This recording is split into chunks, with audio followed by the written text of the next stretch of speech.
stock ko. Ito yung mga locally made ng mga statues.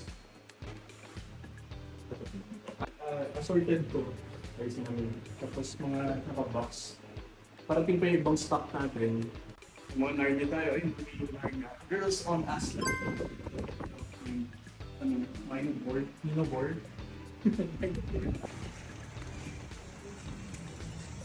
Akit kami ng kama. Tayo, nag-surf lang tayo dito sa stock room. So, yung mga sort natin to. Mga halo-halo. Random figures. Ano, may Harry Potter. O nga, no? Lagi may one. May one, bro. Yes, meron tayong may one dito. Ano ba sinasabi ng Harry Potter? Expected petrol. Hindi yun tayo magaling. Expected petrol. Ayan, tayo natin. Tulad na yun, may one. Isa-separate natin. Ano natin yan? Separate. Ano ba? Ito, meron tayong Captain America. Ano siya? Ang bigat. Branded siya. Out of 2,500 lang yung ginawa. So ito may mga hot toys tayo dito. Di pa puno yan, pero pupunuin natin yan maya-maya. Wait, may brand din to. May brand. Oh, Xavier. si Professor. Professor X.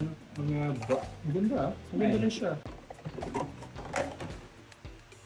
Ano ba to? Hot toys? Hindi. Pero 1/6 scale siya. Okay na rin. Nakaano pa? Hindi pala nakaano.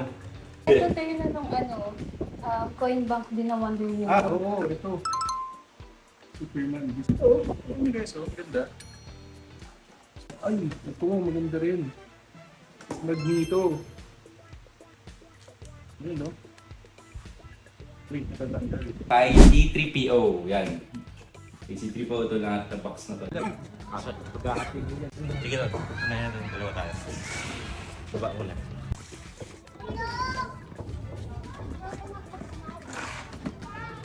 Pasok ko na sila lahat to. Yun, mamaya na ulit guys. Nakalagay lang dito is yung mga Marvel sideshow to lahat. Dito naman is mga hot toys. So in-organize natin. And dito sa taas is sideshow yan.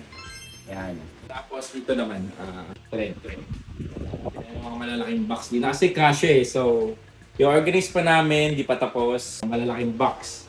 Sort out pa namin to.